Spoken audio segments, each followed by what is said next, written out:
Are you ready to learn about the single most important thing that will have an impact on your relationship with food? Meaning how often you binge, or if you binge at all, how long it takes you to get to a point where you can listen to your body and be an intuitive eater and have food freedom, how often you think about food or not think about food at all, how much anxiety you have around food. All of this is impacted by one thing, and that is your nervous system. So you are about to enter this new series in the podcast, the nervous system series, and I'm so excited to get into it. Welcome to the Live Unrestricted podcast, a show where you'll learn how to heal your relationship with food and your body so that you can focus your time and energy on more important things like your personal growth.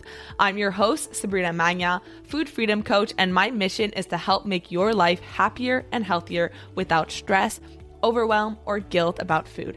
If you love the show, please do go out and share it. And if you're looking for support with your relationship with food, details about my programs are in the show notes. Thanks for spending time with me today. Now let's jump in.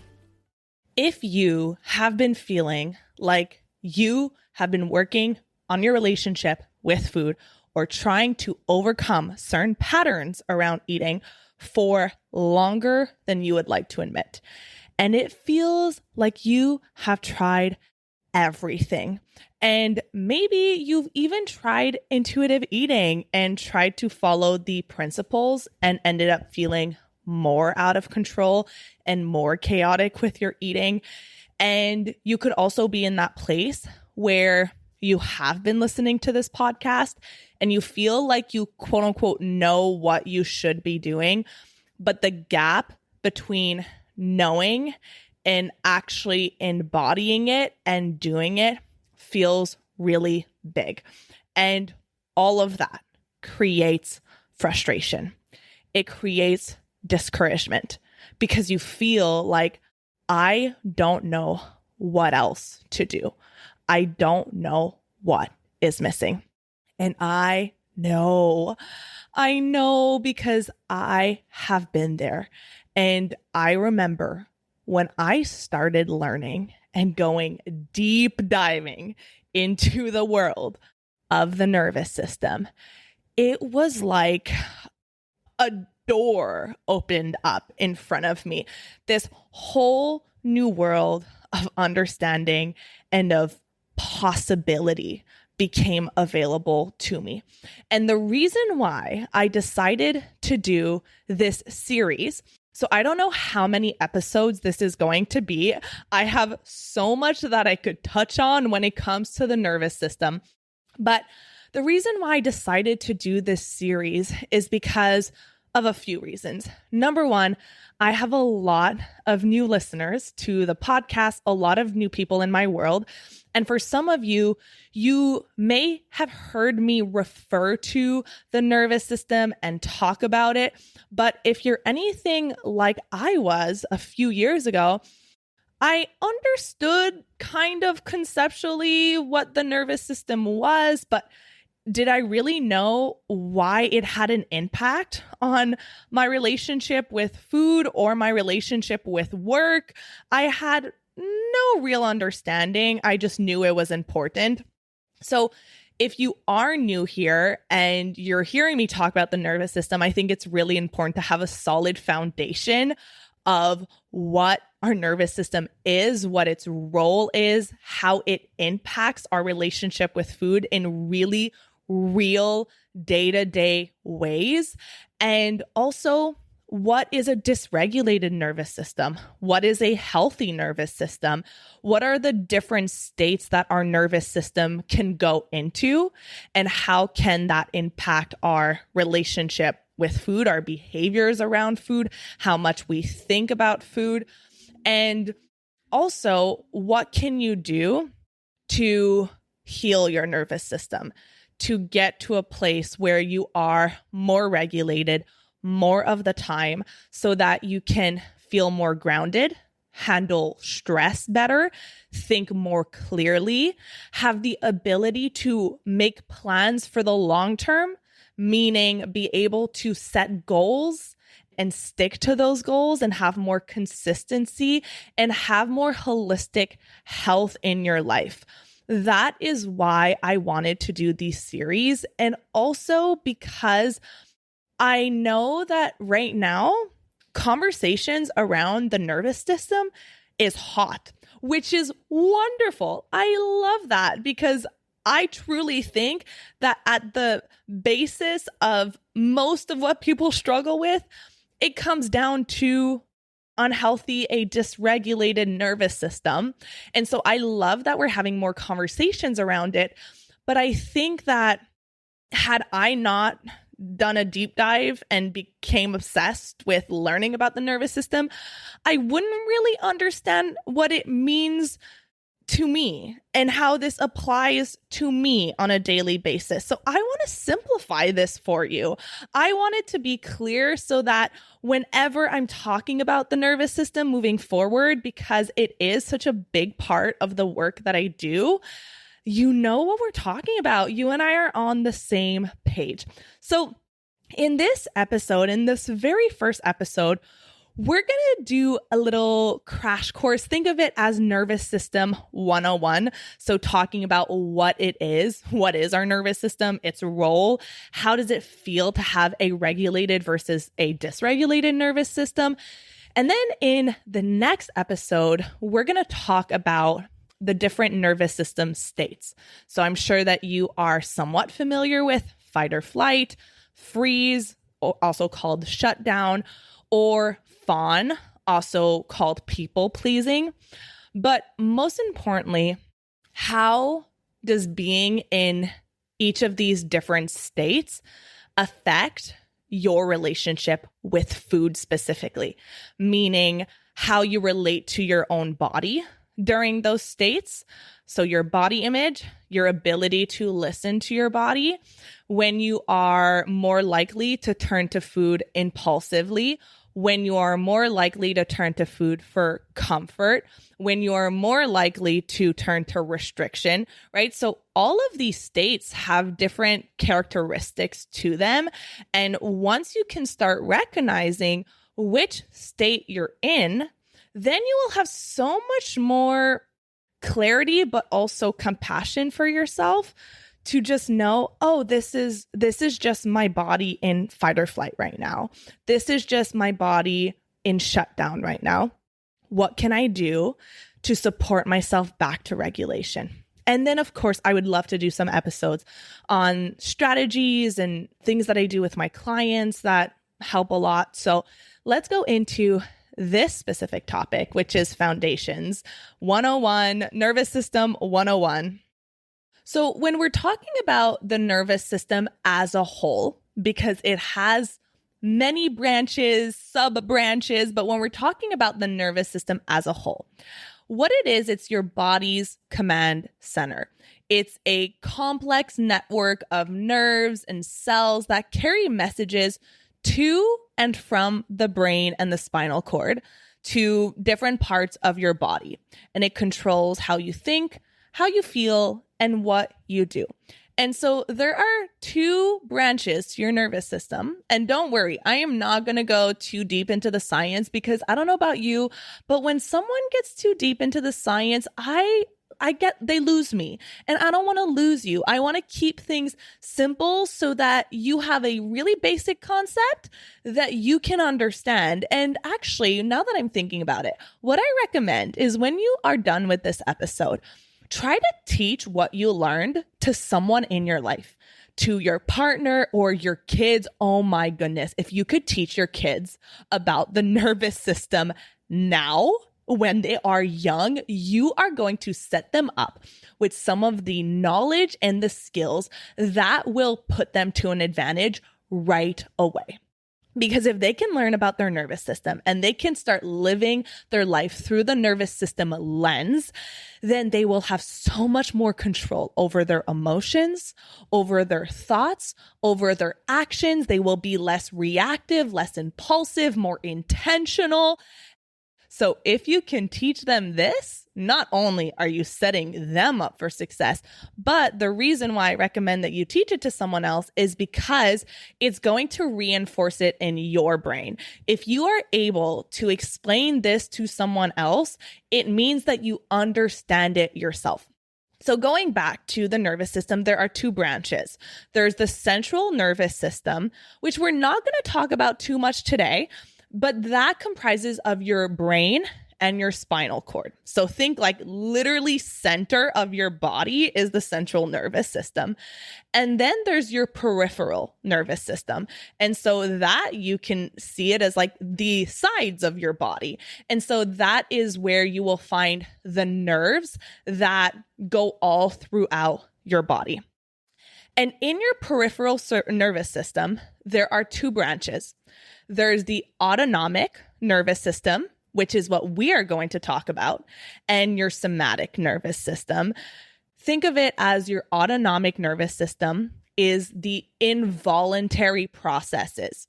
So your heart rate, your breath, your blood pressure, your tension in your body, your eyes dilating. And then your somatic nervous system is voluntary movement. So right now I am going to pick up my water bottle, which I just did, but you can't see it. That was voluntary. I chose to do that. So we talk about the autonomic nervous system when we are talking about the nervous system in relation to food, to fear, to stress, because it's involuntary. Think of it as, let's say when you see an email, you see a full inbox. You just got back to work on Monday and your inbox, you see there's like that little red button with 97 emails in it. You might notice without you making the decision, your body goes into a stress response. Maybe you feel a pit in your stomach, you feel tension in your body, your breathing gets a little bit shallow. You didn't choose to do that. Your body had an automatic response to a stimulus in your environment.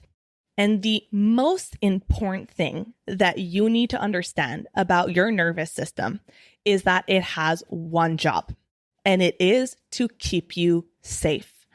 Every second of every day, it is scanning your world, not just everything that is outside of you, but also within your own body, and asking, am I safe right now?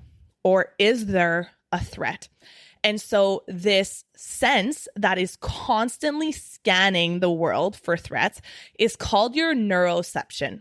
You don't actually need to know this, but I find it helpful. So your neuroception is the neural circuits that allow our bodies to register whether an environment is safe or dangerous. So neuroception comes from nervous system, which is the neuro part, is aware. So aware is the ception part of signs of safety and signals of danger. And so our nervous system is scanning three things at all time: the environment, so things that are outside of you, our own body, so things that are inside of us, and other people, so things that are between. So for example, if you walk into a party and you don't know if you're going to know many people at this party, you're going to look around to the environment to see, okay, do I know people here? Is this safe? Is this unsafe? You're also going to look at people's faces, their facial expressions to see, is this person safe? When you see someone with a resting bitch face, for example, your nervous system is scanning that as, ooh, this person is not safe, so I'm going to avoid them. And your neuroception is always scanning within your own body, which means I'm sure that you've had this experience where you're moving through the world and then you start noticing that there's something uncomfortable.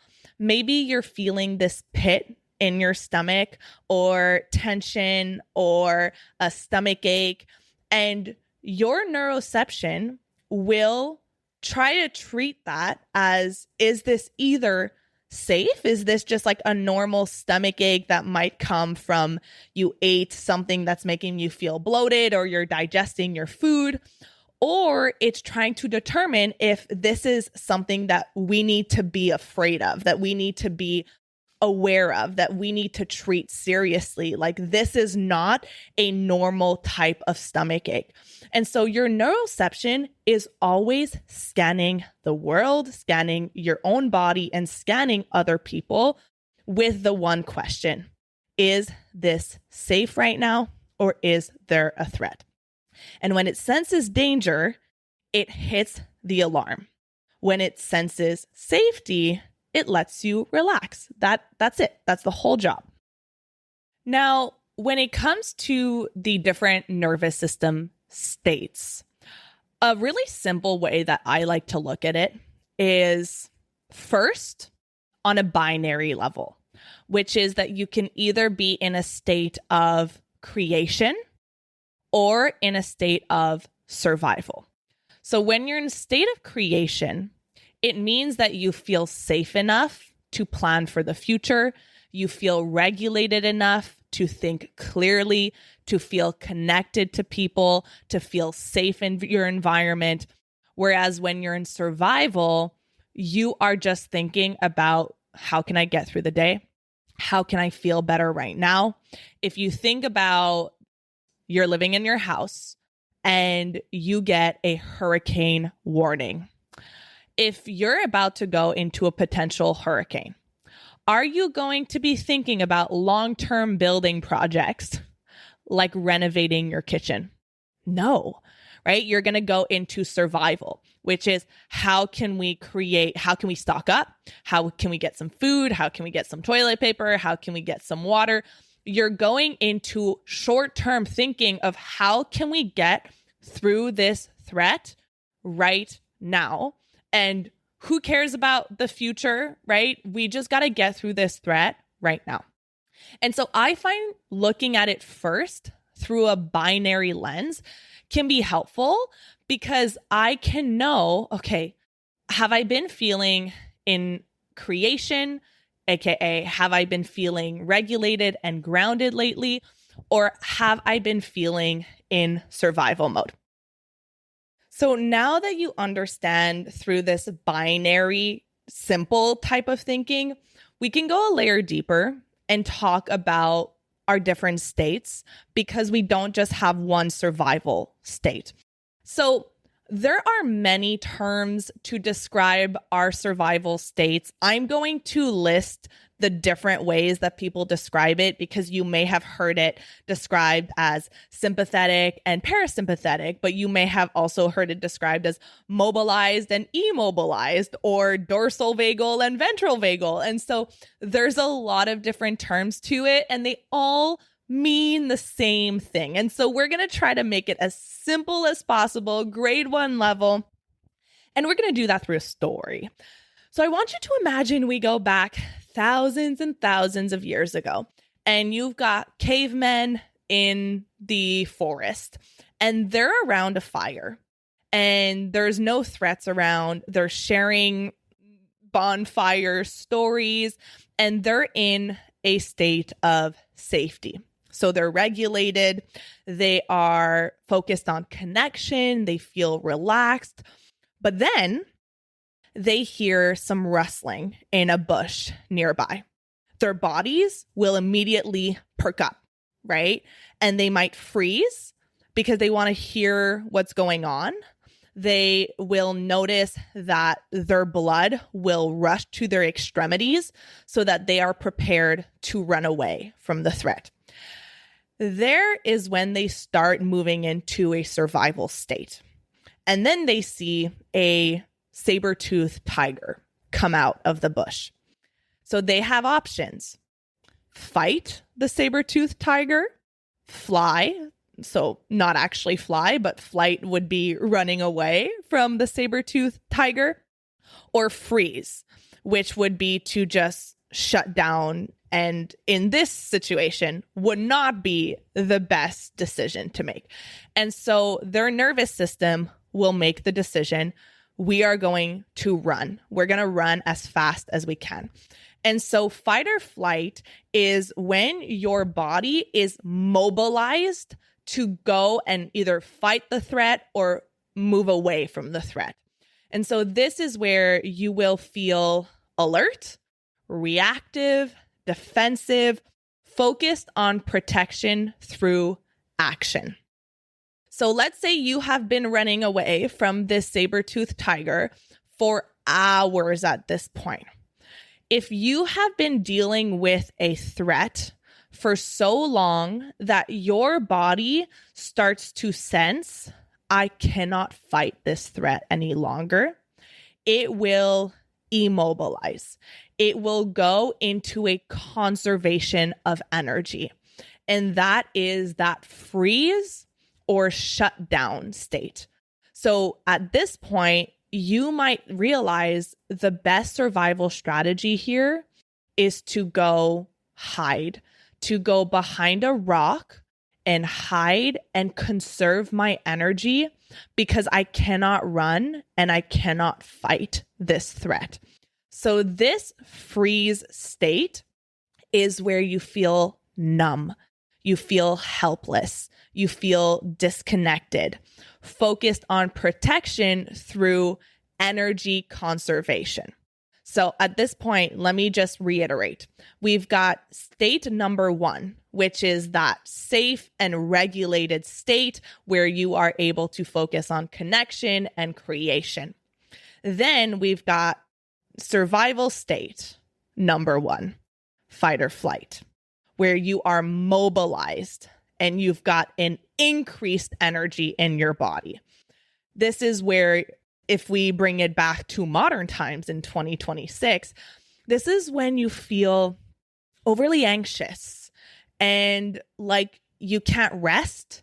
You got to be productive all the time. Your mind is racing. You have trouble sleeping. And then you've got survival state number 2, which is freeze. In our modern times, this might look like you have a hard time getting out of bed. You feel depressed. You feel lethargic. Every task feels like a mountain to climb. It feels overwhelming. You are so tired. And with the study of the nervous system and something called polyvagal theory that was discovered by Dr. Stephen Porges, they found that there is a third survival state, which you may have heard called fawn. And so this is a blended state of both parasympathetic and sympathetic. And basically, all you need to know about this survival state is that it's people pleasing. It's trying to survive through being hyper aware and hyper vigilant of the needs of people around you. So an example is if you grew up in a family where your parents or one of your caretakers was emotionally volatile. You never knew what state they would be in. Sometimes they're in a good mood. Sometimes they're in a bad mood. You feel like you have to walk on eggshells around them. You may have learned at an early age that to fawn, to people please, to put other people's needs ahead of yours is a solid survival strategy, because when you do that, you are pleasing your caretaker. They won't yell at you as much.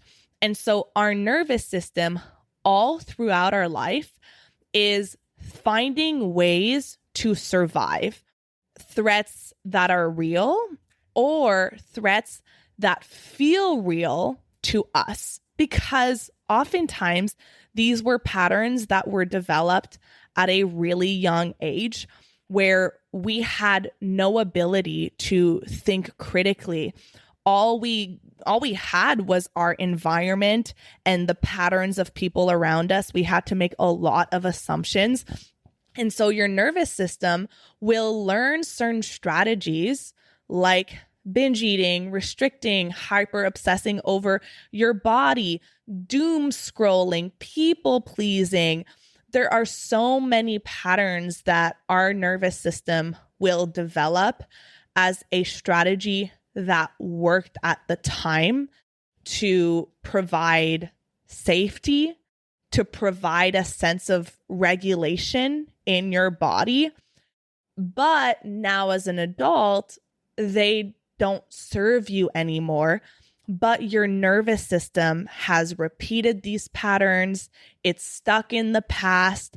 And so it is conditioned within you, which is why for so many people, it can be so frustrating to feel like you know what you should be doing, but it almost feels like your body is working against you. And the reason for that is because, and I really want you to hear me on this, because I remember when I learned about this, I was like, oh my goodness, this explains so much.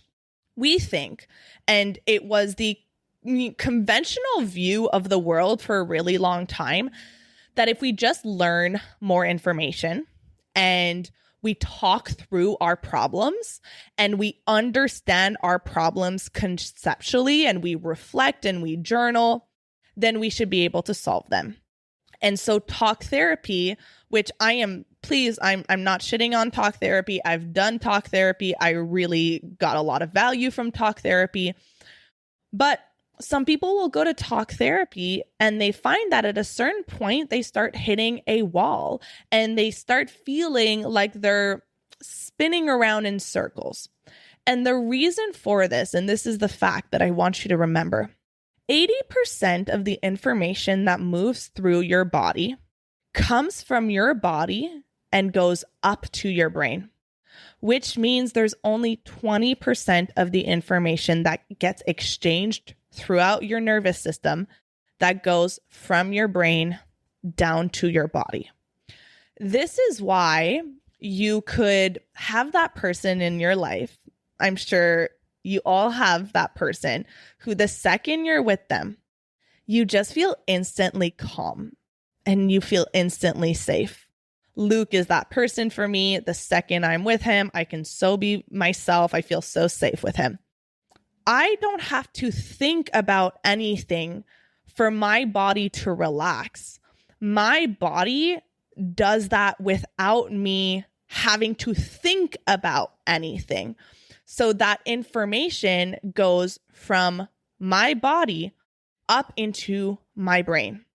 And it's also why you have other people who the second you're with them, you don't feel good in your body. You don't feel safe. And you don't have to think about anything for your body to have a response to it. And so the reason why so many people get stuck, especially when we talk about your relationship with food, is that the information stays above your neck. It stays in your head. And there is still so much dysregulation and lack of safety and this overactive threat detection system that sees listening to your body as dangerous, that sees not binge eating as dangerous, that sees gaining weight as dangerous, that sees eating chocolate as dangerous. So a chronically dysregulated nervous system means, imagine that your smoke detector goes off every time you make toast in your house. Not just when there's a real fire, but for toast, for steam from the shower, for someone raising their voice in the next room. A chronically dysregulated nervous system is like that smoke detector stuck in alarm mode. Any small thing, it is hypersensitive to.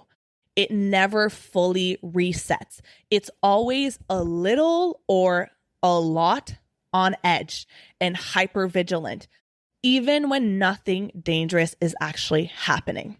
And this does not mean that you are broken it usually means that your nervous system learned to stay on high alert because at some point in your life, that kept you safe. It was smart. It was adaptive. It just hasn't gotten the memo that things are different now.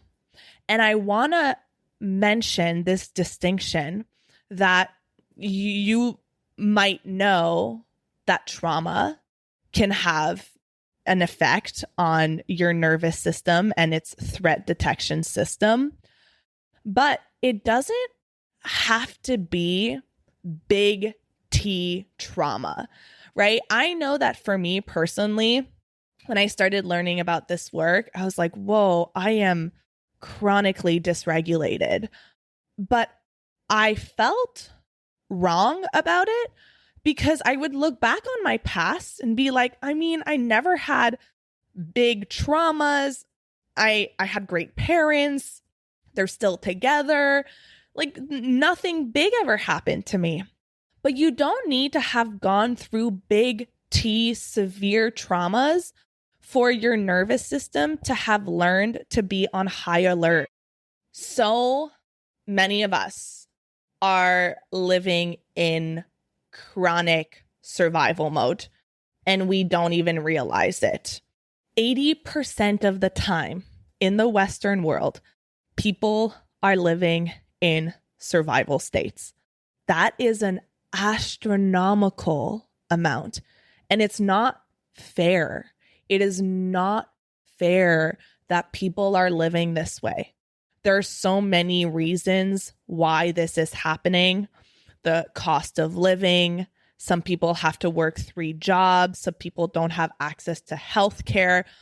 Trauma, where people live, what kind of families you were brought into. There are so many things that are outside of people's control that can cause a nervous system to be stuck in survival states. And because for a lot of people, having constant anxiety, racing thoughts, snapping at people, feeling wired but exhausted, feeling numb, disconnected from their own feelings, going through the motions but not really being present, having a hard time making decisions, feeling motivated, swinging between one emotion then to another, being unable to stick to new habits. So many people, this is their normal. This is all they've ever known. And so most people don't recognize that this is a nervous system survival state. They just think this is who I am. And it is not who you are. I promise you, when you start doing this work and you live your life from a lens of how can I stay more regulated? How can I bring myself back to safety? You will see how many of the patterns in your life change and how fast you are able to overcome things that you have struggled with in your life for years or even decades. So it's really, I want to reiterate this. You might right now be stuck in a chronically dysregulated nervous system, in a nervous system that is stuck in survival states. And if that is you, then there is a way to get to a healthy nervous system. And a healthy nervous system is not one that is regulated all of the time. I think that's one thing that a lot of people get wrong, is that if you have a healthy nervous system, then you're just never going to go into fight or flight. You're never going to go into freeze. You're never going to go into people pleasing. And that's not true, because those states, they have a purpose. They are adaptive. It is helpful at times for you to have an increased amount of energy in your body. For example, if you have to run away from a threat, if someone steals your bag, your purse, and you run after them, you gotta have that energy. You have to go into survival state. Or if there's a fire in your house and you have to get your shit in your house together, save your kids and get out of the house, you need to go into fight or flight. And so it is adaptive. Another example, if I'm about to go give a speech on a stage, I want my body to give me an increased amount of energy. I don't want to feel shut down in that moment. And so those states are important. They have a function. The problem is that a chronically dysregulated nervous system stays stuck in those states. So it's not able to move from fight or flight back to regulation.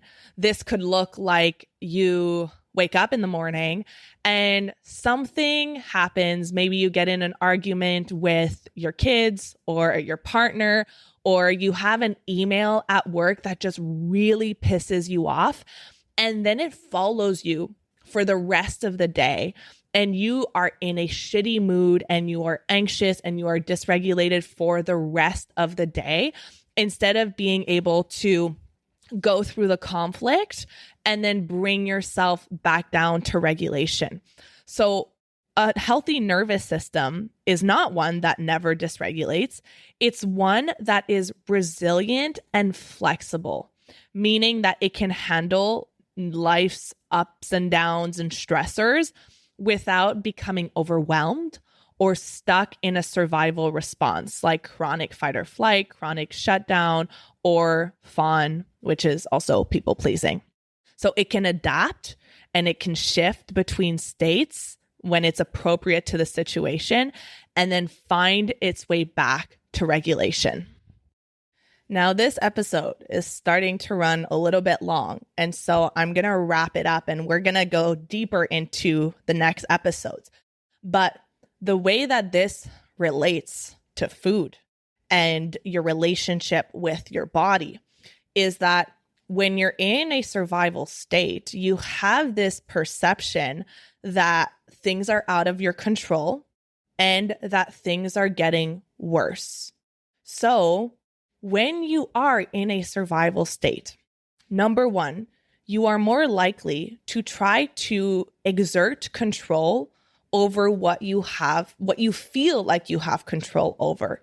So this could look like, on one end of the spectrum, your thoughts about food increase, your restrictive behaviors increase, you start tracking more, weighing your food.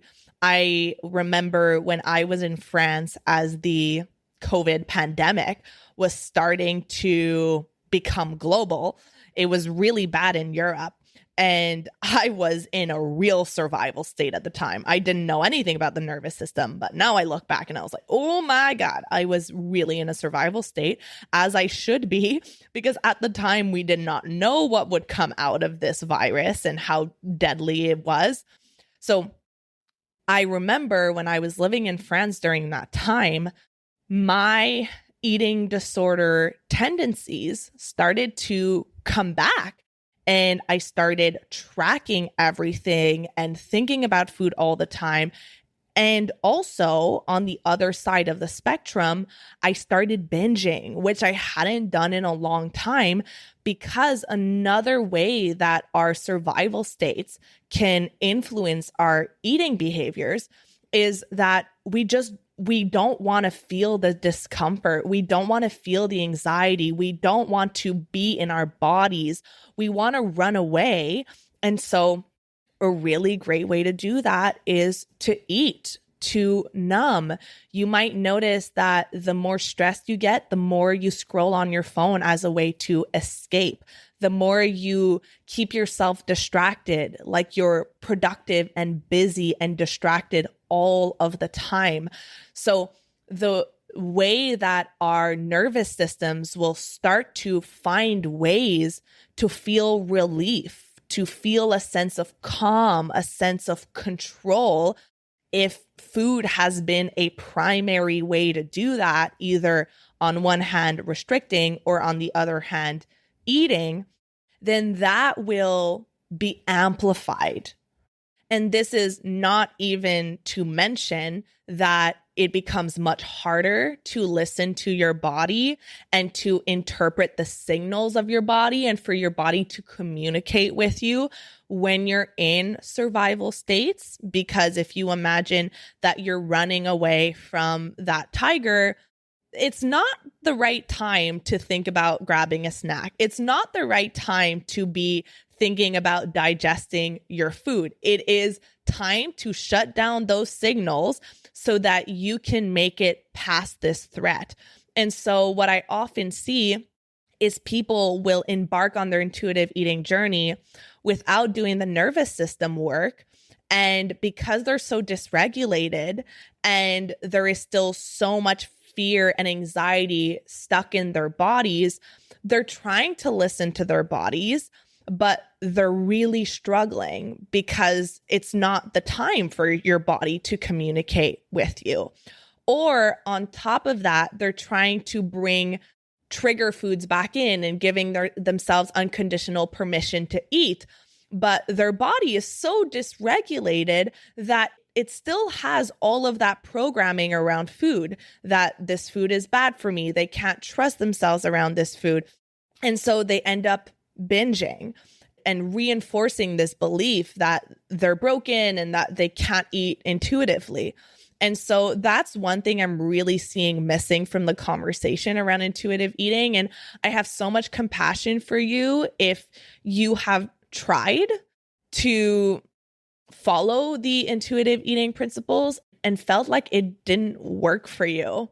And the last way that we'll talk about in this episode that a chronically dysregulated nervous system will show up is your thoughts about yourself will get a lot more critical.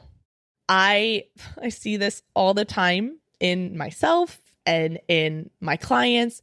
When you start slipping into survival states, if you really pay attention, you will notice that the way you speak to yourself, the way you perceive your body will get more negative. Because when you start slipping into survival states, you start looking for threats and you start paying attention to all of the things that you are doing wrong, all of the ways that you are wrong, all of the ways that you need to fix yourself. And so it is really hard to start doing this work of healing your relationship with yourself when you are stuck in survival and you are beating yourself up about everything. And another thing, this is actually the last thing that I will say about how it impacts your relationship with food, because I could go on for hours and I want to keep this like 45 minutes tops. The last way that being in a survival state really, really impacts your relationship with food is it shuts down your ability to think clearly. I really want you to think about times in your life where you felt so overwhelmed and so stressed out, and all you wanted to do was get through the day. Think about it. Think about that moment. During that time, if I told you midway through that day, it's time for you to work on yourself, it's time for you to reflect and change your thoughts and rewire your beliefs and learn new skills, you would be like, F off, Sabrina. I'm literally drowning right now. Yeah, it is really hard to change and to do the deeper work that is required to do to heal your relationship with food when you're in a survival state.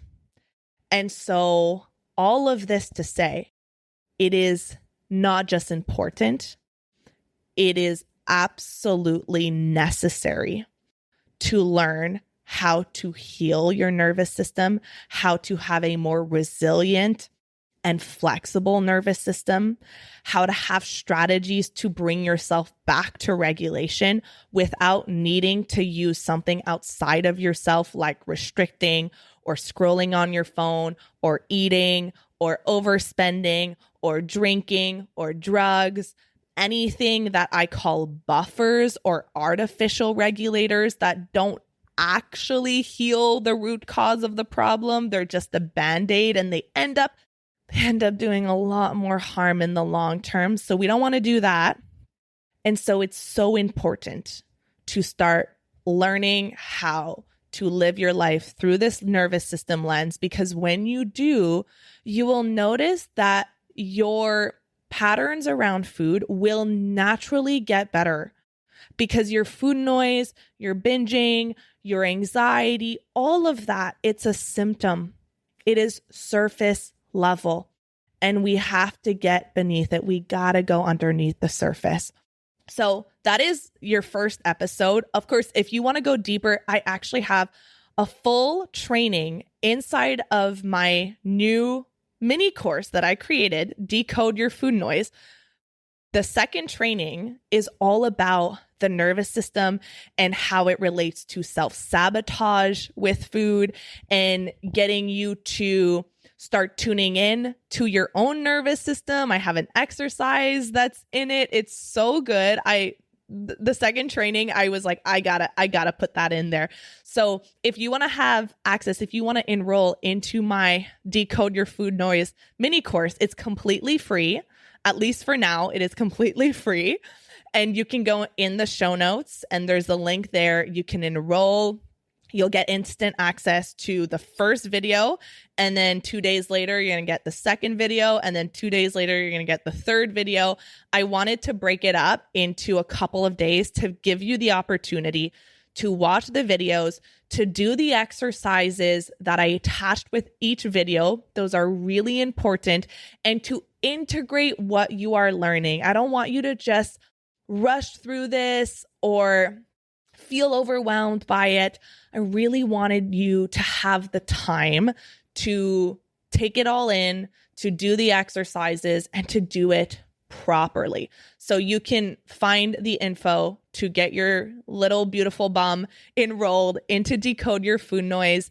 And I will see you on the next episode, where we're going to dive deeper into what your relationship with food likely looks like when you're in fight or flight, when you're in freeze, when you're in fawn, and how to start recognizing it, how to start becoming aware of it so that you don't stay stuck in fight or flight for 3 weeks. And you're like, oh my God, I've been binging for 3 weeks now. You can catch yourself earlier and you can bring yourself back to regulation so that we cut that amount of time that you are stuck in survival mode. So I am so excited to see you in the next episode.